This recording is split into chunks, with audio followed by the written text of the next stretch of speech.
자, 이번 문제는 밑줄 친 부분의 설명과 관련된 문제입니다. 그래서 그 밑줄 친 부분들을 가지고 이 특징들이라고 하는 선택지에 제시된 특징들이 적절한 특징들인지만 묶어내실 수 있으면 쉽게 풀어낼 수 있는 문제였어요. 그래서 자, 1번을 먼저 보시면, 자, 1번에 A 구절을 먼저 봅시다. 문득 벽력 같은 소리가 진동하여 금털 돋친 짐승이 주홍 같은 입을 벌리고 달려들어 해룡을 물리치려고 했다라고 하는 구절이고요. 적대적인 대상이 출현하는 장면을 해서, 자, 이 적대적인 대상이 출현하는 장면이다라 그래서 이 짐승이 바로 적대적인 대상인 거고요. 그 다음 비유적으로 제시된다라 그래서 벽력 같은 소리, 그 다음에 주홍 같은 입술에서 비유적으로 제시하고 있다라는 것도 확인할 수가 있겠죠. 그래서 긴박한 상황을 생동감 있게 보여준다라고 하는 1번은 적절한 설명이 되겠고요. 자, 그 다음에 2번에서 B 부분으로 가시면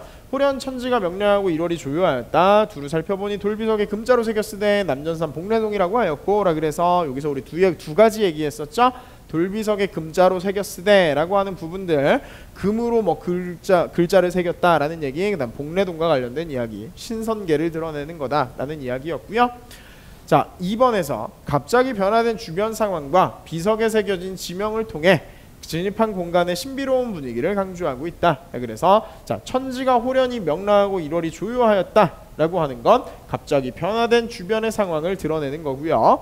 그 다음 비석에 새겨진 지명에 남전산 복례동이라고 쓰여져 있었던 거죠. 그래서 신선계를 의미하는 거니까 신비로운 분위기를 강조하고 있다라고 하는 2번 선택지도 역시 적절한 얘기다라는 걸 읽어내 볼 수가 있고요.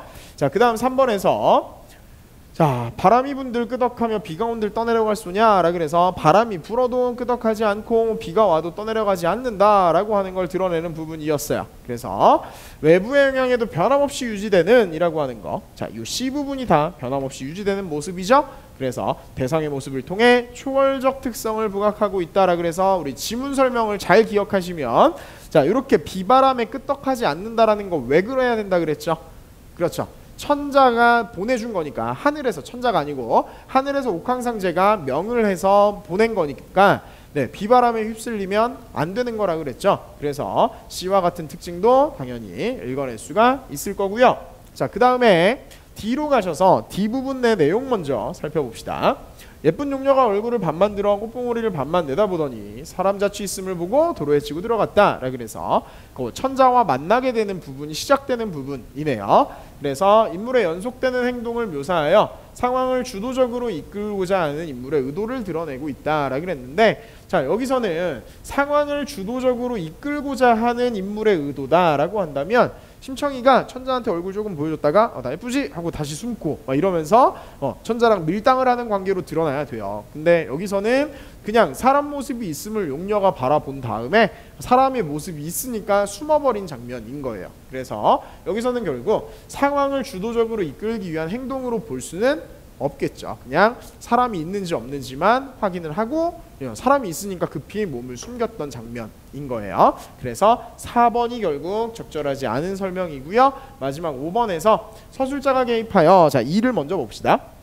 2에서 위험이 이 세상에 처음이요 천구에 더욱 없는 일이었다 라 그래서 이건 서술자의 생각이죠. 그래서 5번에 서술자가 개입하여 인물의 태도에 대한 서술자의 시각을 보여주고 있다 라고 하는 5번의 설명은 당연히 적절한 설명이 될 수 있겠죠. 그래서 이 문제에서는 4번에서 상황을 주도적으로 이끌기 위한 것이 적절하지 않다라는 것까지를 확인해 볼 수가 있는 문제였어요.